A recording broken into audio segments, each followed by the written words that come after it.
গভীর। শীতল হাওয়া জানালার ফাঁক দিয়ে ঘরের ভেতর ঢুকছে।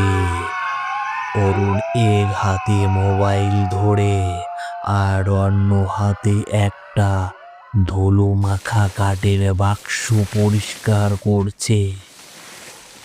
এই বাক্সটা সে পেয়েছে পুরনো এক পরিত্যক্ত বাড়ি থেকে।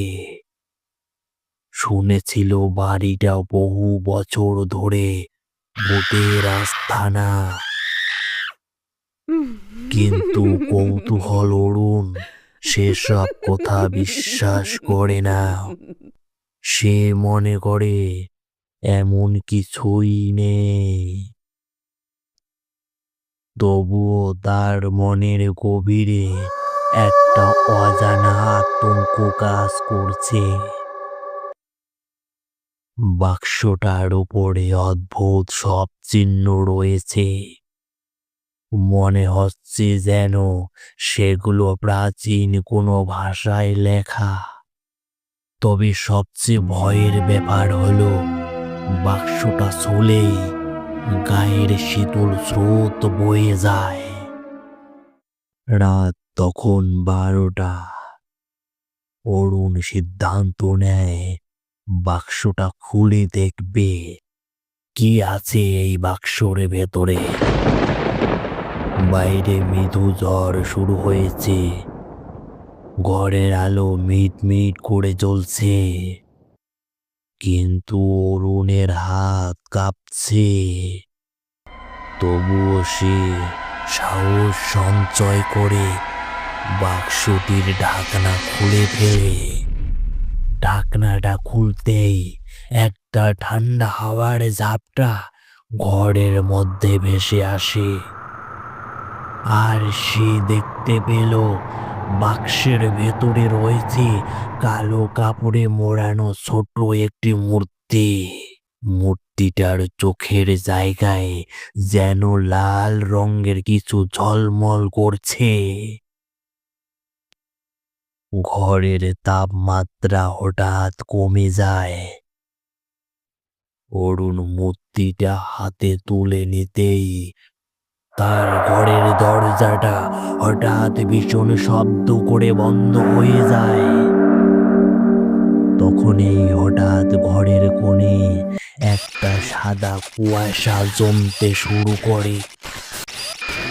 অরুণ দেখতে পায় কুয়াশার মধ্য থেকে একটা অবয়ব স্পষ্ট হয়ে উঠছে।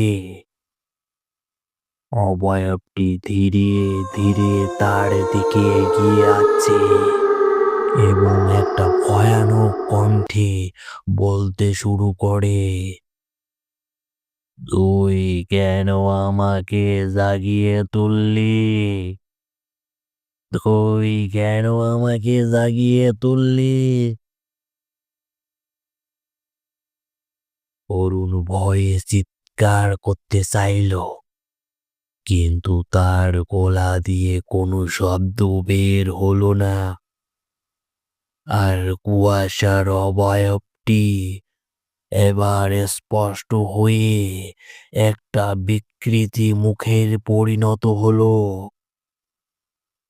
তার চোখের ভেতরে যেন দাউ দাউ করে আগুন জ্বলছে। অরুণ ঘরের দরজা খোলার প্রাণপণ চেষ্টা করে, কিন্তু দরজাটি কিছুতেই খুলতে পারে না। হঠাৎ তার মনে পড়ে তার দাদুর একটা কথা,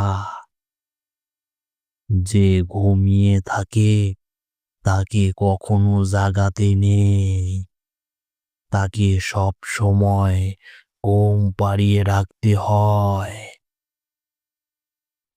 সে তাড়াতাড়ি মূর্তিটাকে আবার বাক্সে রেখে ঢাকনা লাগিয়ে দেয়।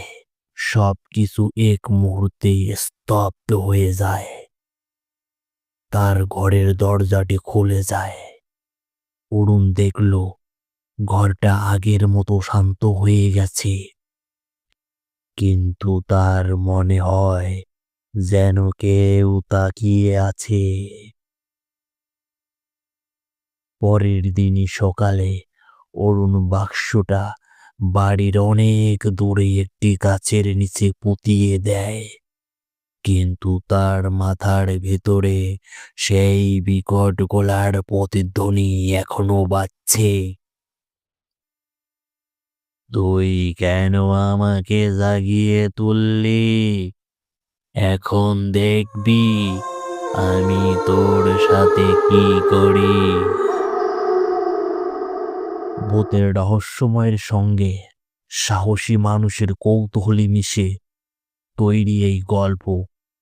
আপনাদের কেমন লাগলো মন্তব্য করে জানাতে ভুলবেন না কিন্তু।